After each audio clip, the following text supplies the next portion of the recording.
Wah, wah, wah, kabar yang awalnya cuma rumor, kini berubah jadi perbincangan panas yang bikin Asia Tenggara geger.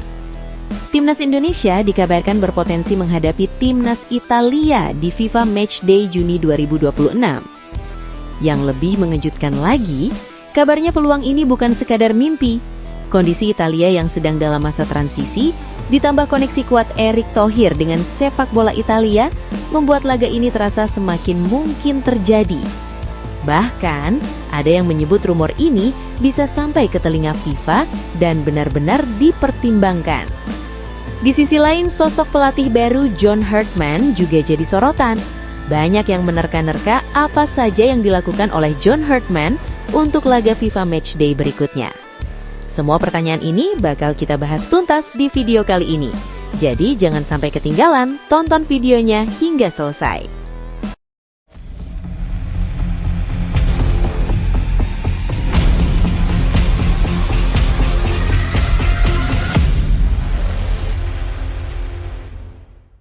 Mohon subscribe channel Timnasku Indonesia agar tidak ketinggalan informasi Timnas Indonesia.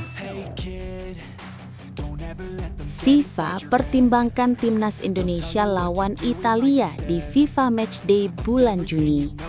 Rumor mengenai laga antara Timnas Indonesia melawan Timnas Italia kini berkembang sangat pesat dan menjadi topik panas di Asia Tenggara.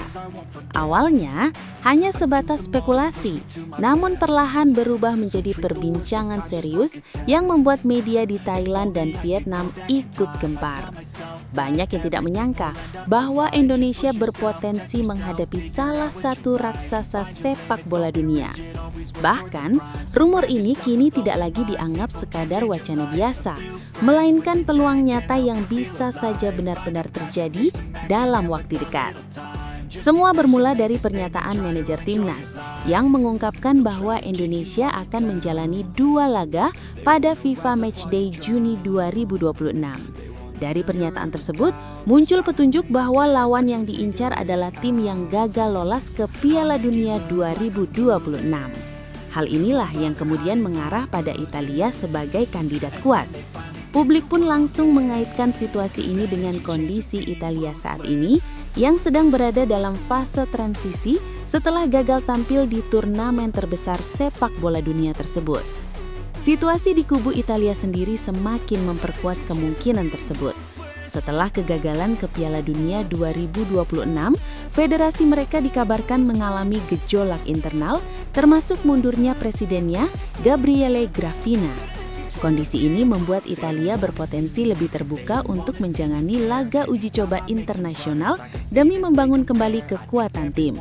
Dalam situasi seperti ini, menghadapi tim yang sedang berkembang seperti Indonesia bisa menjadi opsi yang menarik bagi mereka. Tidak hanya itu, faktor koneksi juga menjadi alasan kuat mengapa rumor ini terasa semakin masuk akal. Ketua Umum PSSI, Erick Thohir, memiliki hubungan erat dengan sepak bola Italia. Pengalamannya sebagai mantan pemilik Inter Milan membuatnya memiliki jaringan luas di Eropa. Banyak pihak percaya bahwa koneksi ini bisa membuka jalan bagi terwujudnya laga besar tersebut. Bahkan, tidak menutup kemungkinan komunikasi informal sudah mulai terjadi di balik layar. Media Thailand seperti Krian Buriram V2 turut memberikan sorotan tajam terhadap rumor ini. Mereka menilai bahwa jika pertandingan ini benar-benar terjadi, maka itu bukan sekadar laga persahabatan biasa. Ini adalah langkah strategis Indonesia untuk naik ke level yang lebih tinggi.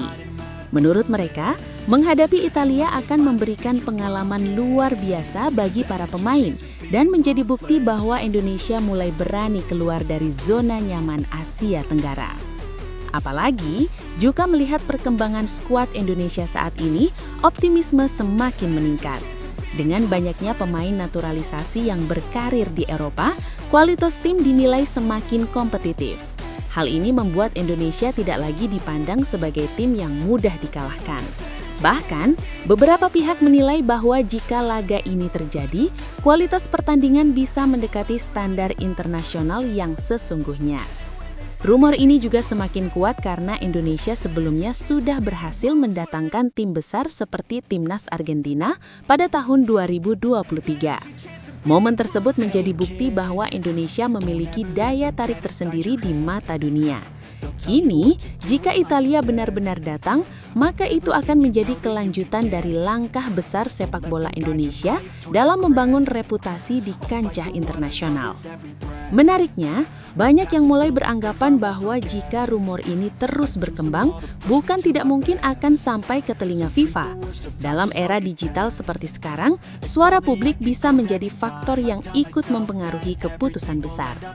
Dukungan dari para penggemar bisa saja menjadi dorongan tambahan bagi pihak-pihak terkait untuk merealisasikan pertandingan ini.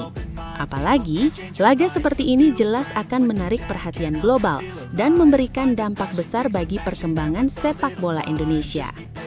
Pada akhirnya, semua kembali kepada bagaimana respon publik.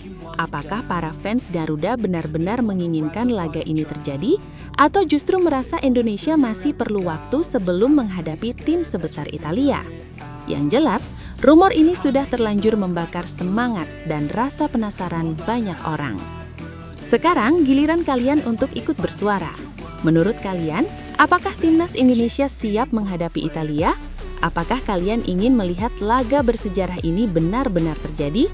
Tulis pendapat kalian di kolom komentar, karena bukan tidak mungkin suara kalian bisa terdengar hingga ke FIFA dan ikut menjadi bagian dari terwujudnya pertandingan besar ini.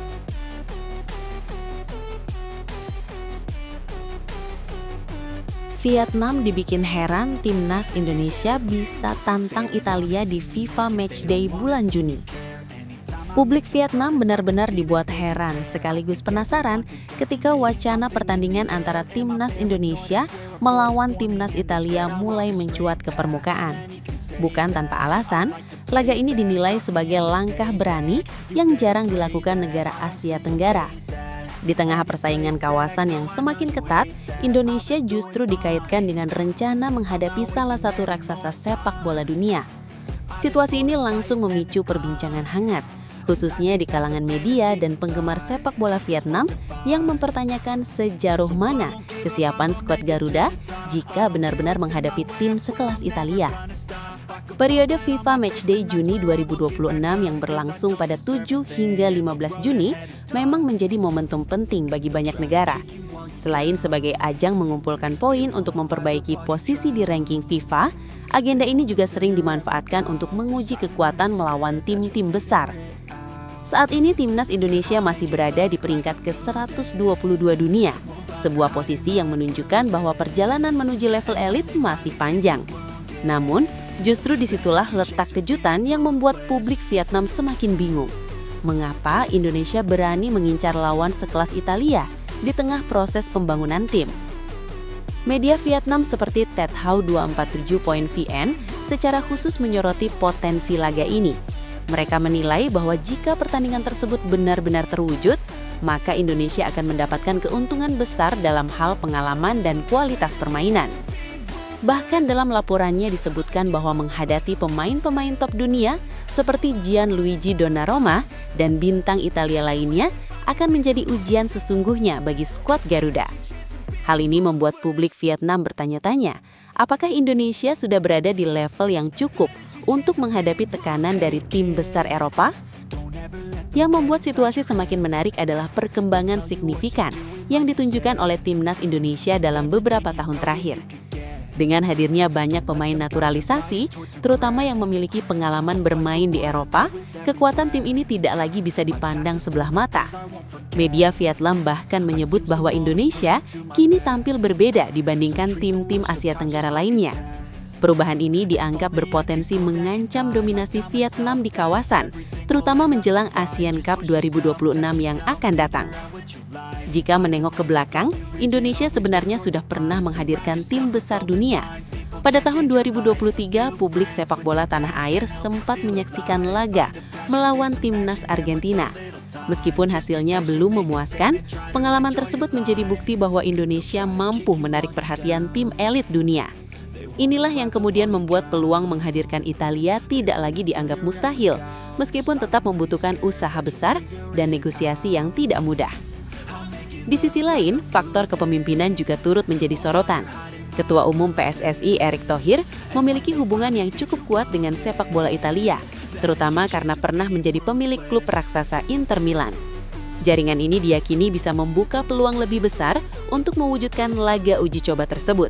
Inilah yang semakin membuat publik Vietnam bertanya-tanya, apakah Indonesia benar-benar selangkah lebih maju dalam membangun koneksi global di dunia sepak bola? Namun di balik semua itu, satu hal yang paling menarik adalah bagaimana reaksi publik Vietnam sendiri. Mereka tidak hanya heran, tetapi juga mulai waspada terhadap perkembangan pesat timnas Indonesia. Jika laga melawan Italia benar-benar terjadi, maka itu bukan sekedar pertandingan uji coba biasa, melainkan sebuah pernyataan bahwa Indonesia siap naik level dan bersaing lebih jauh di panggung internasional. Ini tentu menjadi sinyal kuat bagi negara-negara Asia Tenggara lainnya bahwa peta kekuatan sepak bola di kawasan bisa berubah sewaktu-waktu. Pada akhirnya, wacana pertandingan ini membuka banyak pertanyaan besar.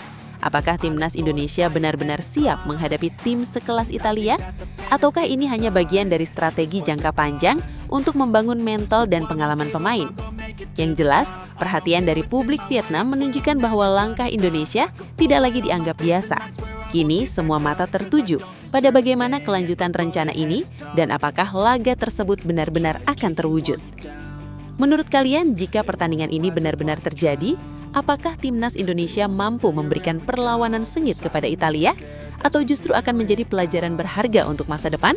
Tulis pendapat kalian di kolom komentar, karena opini kalian sangat menarik untuk dibahas.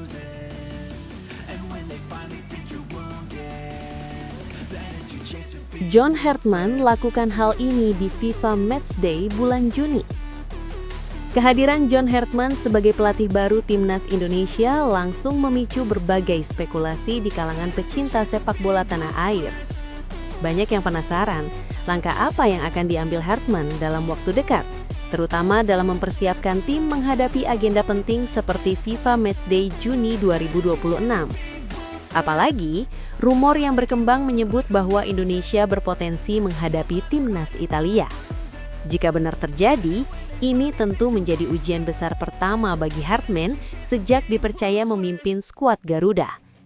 Sebagai pelatih yang memiliki pengalaman di level internasional, termasuk Piala Dunia dan Olimpiade, Hartman jelas bukan sosok sembarangan. Namun, tantangan di Indonesia memiliki karakter tersendiri. Setelah memimpin tim dalam FIFA Series pada akhir Maret, kini ia memiliki waktu jeda yang cukup panjang sebelum kembali memimpin tim di laga resmi. Pertanyaannya, bagaimana ia akan memanfaatkan waktu tersebut? Apakah fokus pada aspek teknis seperti strategi dan taktik, atau justru membangun fondasi mental dan kekompakan tim yang selama ini menjadi tantangan klasik timnas Indonesia? Jika menengok ke kisah inspiratif dari Miroslav Koubek bersama timnas Ceko, ada satu pendekatan yang menarik untuk dicermati. Koubek tidak hanya fokus pada latihan di lapangan, tetapi juga melakukan pendekatan personal kepada setiap pemain. Ia mendatangi mereka satu persatu di klub masing-masing dan membangun komunikasi dari hati ke hati. Hasilnya luar biasa, timnas Ceko mampu tampil dengan semangat juang tinggi dan berhasil lolos ke Piala Dunia 2026. Pendekatan seperti ini bisa menjadi inspirasi bagi Hartman dalam membangun mentalitas pemain Indonesia yang selama ini sering dianggap kurang konsisten. Dalam konteks Indonesia, pendekatan non-teknis seperti ini mungkin justru menjadi kunci. Kita tahu bahwa secara kualitas individu, banyak pemain Indonesia saat ini sudah berkembang, apalagi dengan hadirnya pemain naturalisasi yang berkarir di Eropa.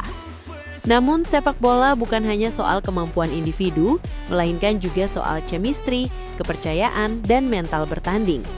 Disinilah peran Hartman akan sangat diuji. Apakah ia mampu menyatukan semua elemen tersebut menjadi satu kekuatan yang solid? Jika benar laga melawan Italia terjadi, maka persiapan tidak bisa dilakukan secara biasa-biasa saja. Menghadapi tim dengan sejarah 4 kali juara dunia tentu membutuhkan pendekatan yang matang, baik dari sisi taktik maupun mental. Hartman mungkin perlu mulai merancang skenario permainan sejak jauh hari, termasuk bagaimana mengantisipasi tekanan, menjaga fokus, dan memanfaatkan peluang sekecil apapun. Lebih dari itu, ia juga perlu memastikan bahwa para pemain tidak hanya datang untuk bermain, tetapi benar-benar siap untuk bertarung. Selain itu, agenda besar lain yang menanti adalah ASEAN Cup 2026. Turnamen ini memiliki makna emosional tersendiri bagi Indonesia, mengingat sejak 1996, timnas belum pernah meraih gelar juara, meskipun sudah beberapa kali mencapai final. FIFA Matchday Juni akan menjadi ajang pemanasan yang sangat krusial sebelum memasuki turnamen tersebut. Oleh karena itu, setiap keputusan yang diambil Hartman dalam periode ini akan sangat menentukan arah perjalanan tim ke depan. Yang menarik, publik kini tidak hanya menunggu hasil, tetapi juga ingin melihat proses. Apa yang sebenarnya dilakukan Hartman di balik layar? Apakah ia akan mengadopsi pendekatan seperti Koubek yang menyentuh sisi emosional pemain, ataukah ia memiliki metode sendiri yang lebih modern dan berbasis data? Semua ini menjadi bahan perbincangan yang terus berkembang di kalangan penggemar sepak bola Indonesia. Pada akhirnya, keberhasilan Hartman tidak hanya diukur dari hasil pertandingan, tetapi juga dari bagaimana ia membangun identitas baru bagi timnas Indonesia. Laga melawan Italia, jika benar terjadi, bisa menjadi titik awal dari era baru tersebut. Sebuah momen di mana Indonesia tidak lagi sekadar menjadi peserta, tetapi mulai menunjukkan ambisi untuk bersaing di level yang lebih tinggi. Menurut kalian, apa yang seharusnya dilakukan John Hartman dalam mempersiapkan timnas Indonesia menghadapi FIFA Matchday nanti? Apakah pendekatan mental seperti yang dilakukan Koubek perlu diterapkan, atau justru fokus pada strategi permainan? Tulis pendapat kalian di kolom komentar, karena ide dan pandangan kalian bisa menjadi bagian dari diskusi besar tentang masa depan timnas Indonesia.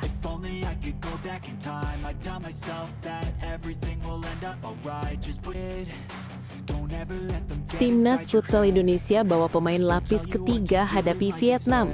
Benar-benar di luar dugaan. Di saat publik sudah membayangkan laga panas dengan kekuatan terbaik, justru Timnas Futsal Indonesia mengambil langkah yang tak biasa saat menghadapi Vietnam di ajang Piala AFF Futsal 2026. Bukan pemain utama, bukan pula lapis kedua, melainkan kombinasi pemain lapis ketiga yang diturunkan. Keputusan ini langsung memantik berbagai reaksi, mulai dari rasa penasaran hingga kekhawatiran. Bagaimana tidak, 5 pemain yang dibawa bahkan berstatus debutan, sesuatu yang sangat jarang terjadi di fase krusial seperti semifinal. Keputusan berani ini datang langsung dari pelatih Hector Souto yang tampaknya ingin menguji kedalaman skuad secara ekstrim. Nama-nama besar seperti Iqbal Iskandar, Ardian Syahnur, hingga Evan Soumilena tidak masuk dalam daftar. Sebagai gantinya, muncul wajah-wajah baru yang belum teruji di level tekanan tinggi. Secara logika, ini jelas langkah beresiko. Namun di sisi lain, ada pesan kuat yang ingin disampaikan. Tidak ada satupun posisi yang aman, dan semua pemain harus siap kapan saja untuk tampil. Situasi ini tentu bisa menimbulkan persepsi berbeda, terutama dari sudut pandang lawan. Para fans Vietnam mungkin akan melihat ini sebagai bentuk meremehkan, seolah Indonesia tidak menganggap laga semifinal sebagai ancaman serius. Bahkan bukan tidak mungkin keputusan ini memicu reaksi keras dari pendukung Vietnam kepada tim pelatih mereka sendiri. Bayangkan saja, menghadapi tim kuat seperti Indonesia, namun yang diturunkan justru pemain lapis ketiga. Ini bisa dianggap sebagai sinyal bahwa Indonesia terlalu percaya diri atau bahkan sengaja menguji mental lawan. Padahal jika melihat perjalanan Indonesia di fase grup, performa mereka tergolong solid. Menyapu bersih kemenangan atas Brunei Darussalam, Malaysia hingga Australia, menunjukkan bahwa kualitas tim ini memang tidak bisa dipandang sebelah mata. Meski sempat mendapat perlawanan sengit, terutama dari Malaysia dan Australia, skuad Garuda tetap mampu menunjukkan mental juara. Hal inilah yang mungkin membuat Hector Souto berani mengambil keputusan tak lazim, karena fondasi permainan tim sudah cukup kuat. Namun di sisi lain, Vietnam bukanlah tim yang bisa dianggap enteng. Di bawah arahan Diego Guistozi, mereka berkembang menjadi tim dengan karakter permainan cepat, agresif, dan disiplin dalam transisi. Status mereka sebagai runner-up grup juga bukan tanpa alasan. Kemenangan besar atas Myanmar dan Timor Leste menjadi bukti ketajaman lini serang mereka, meskipun sempat tumbang dari Thailand. Artinya, Vietnam tetap memiliki kapasitas untuk mengejutkan siapapun, termasuk Indonesia. Yang membuat pertandingan ini semakin menarik adalah sejarah pertemuan kedua pelatih. Hector Souto dan Diego Guistozi sudah beberapa kali saling adu strategi, dan hasilnya cukup berimbang meski Indonesia sedikit lebih unggul. Fakta ini menunjukkan bahwa duel tak hanya terjadi di lapangan, tetapi juga di sisi taktik. Ketika satu pelatih memilih pendekatan konservatif, yang lain justru mengambil resiko besar seperti sekarang. Kini pertanyaannya, apakah langkah memainkan skuad lapis ketiga ini akan menjadi strategi jenius atau justru bumerang bagi Indonesia?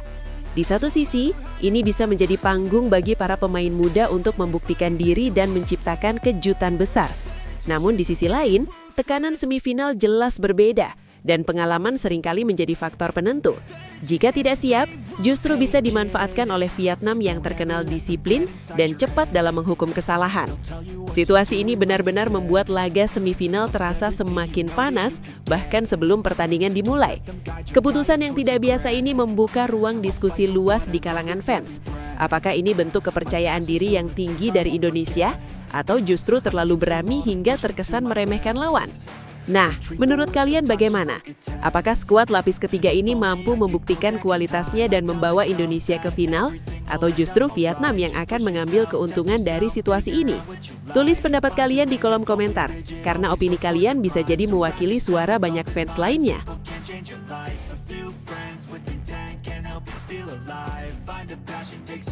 Respon pelatih Vietnam saat timnas Indonesia tak memakai pemain utama. Reaksi yang benar-benar di luar dugaan datang dari pelatih Vietnam jelang laga panas semifinal ASEAN Futsal Championship 2026. Di saat banyak pihak mulai mempertanyakan keputusan timnas futsal Indonesia yang tidak menurunkan pemain utama, bahkan cenderung dianggap meremehkan lawan, justru pelatih Vietnam tidak menunjukkan tanda-tanda protes sama sekali. Tidak ada laporan ke panitia pertandingan, tidak ada keluhan ke federasi, bahkan tidak ada sindiran tajam. Sebaliknya, respon yang muncul justru penuh rasa hormat dan pengakuan, sesuatu yang mungkin tidak diduga oleh banyak orang. Pelatih Vietnam, Diego Justozi, secara terbuka menyebut bahwa Indonesia tetaplah tim terkuat di kawasan Asia Tenggara saat ini. Pernyataan ini terasa kontras dengan situasi yang ada, mengingat Indonesia tampil tanpa kekuatan terbaiknya. Di tengah opini publik yang mulai menggiring narasi bahwa Indonesia seperti meremehkan laga semifinal, Justozi justru melihatnya dari sudut pandang yang jauh lebih luas. Baginya, kekuatan sebuah tim tidak hanya diukur dari siapa yang bermain, tetapi dari sistem, kualitas, dan perkembangan tim secara keseluruhan. Pujian tersebut tentu tidak datang tanpa alasan. Di bawah arahan Hector Soto, Indonesia memang menunjukkan perkembangan signifikan dalam beberapa tahun terakhir. Gelar juara di edisi sebelumnya serta performa impresif di level Asia menjadi bukti nyata bahwa Indonesia bukan lagi tim biasa. Bahkan ketika hanya membawa sebagian kecil pemain dari skuad utama, Justozi tetap menilai Indonesia sebagai ancaman terbesar. Ini menunjukkan betapa besarnya respek yang diberikan kepada skuad Garuda, terlepas dari siapa saja yang diturunkan di lapangan. Yang lebih menarik, Justozi tidak terjebak pada anggapan bahwa Indonesia sedang melakukan eksperimen atau meremehkan Vietnam. Ia justru melihat kehadiran banyak pemain muda sebagai kekuatan tersendiri. Menurutnya, para pemain muda Indonesia memiliki kualitas profesional yang sangat baik dari sisi taktik maupun individu. Artinya, meskipun berstatus debutan atau lapis ketiga, mereka tetap dianggap memiliki standar permainan tinggi. Pandangan ini seolah menegaskan bahwa Indonesia saat ini memiliki kedalaman skuad yang benar-benar merata. Sikap ini jelas berbeda dari ekspektasi banyak orang. Dalam situasi seperti ini, sebagian pelatih mungkin akan memanfaatkan momentum untuk memberikan tekanan psikologis atau bahkan melayangkan protes. Namun Diego Justozi memilih jalan yang lebih elegan. Ia justru mengakui kualitas lawan dan mempersiapkan timnya untuk menghadapi pertandingan sulit. Bahkan ia menegaskan bahwa laga semifinal ini akan menjadi salah satu pertandingan yang paling menantang sekaligus menarik untuk disaksikan. Di balik semua itu, ada juga faktor sejarah yang membuat pernyataan ini semakin menarik. Vietnam masih menyimpan ambisi balas dendam setelah beberapa kali kalah dari Indonesia dalam turnamen penting. Kekalahan di final edisi sebelumnya hingga duel sengit di level Asia tentu masih membekas. Namun alih-alih menunjukkan emosi atau ambisi berlebihan, Justozi tetap tenang dan fokus. Ia memilih menghormati lawan daripada meremehkan situasi, sebuah sikap yang mencerminkan mentalitas pelatih kelas dunia. Kini publik justru dibuat berpikir ulang, apakah benar Indonesia meremehkan Vietnam? Atau justru ini adalah bentuk kepercayaan diri yang lahir dari sistem tim yang sudah matang? Dan di sisi lain, apakah sikap rendah hati dari pelatih Vietnam ini merupakan strategi tersendiri atau murni bentuk respek terhadap kualitas Indonesia saat ini? Yang jelas, pernyataan Diego Giustozzi telah membuka sudut pandang baru bagi para penggemar futsal. Di tengah panasnya persaingan, masih ada ruang untuk saling menghargai dan mengakui kualitas lawan. Hal inilah yang membuat pertandingan semifinal nanti terasa semakin menarik, bukan hanya dari segi permainan tetapi juga dari sisi mental dan strategi. Nah, bagaimana menurut kalian? Apakah sikap pelatih Vietnam ini menunjukkan rasa hormat yang tulus atau justru bagian dari strategi untuk meredam tekanan timnya sendiri? Dan apakah Indonesia benar-benar tidak meremehkan atau memang sedang memainkan permainan psikologis? Tulis pendapat kalian di kolom komentar, karena sudut pandang kalian bisa membuat diskusi ini semakin seru.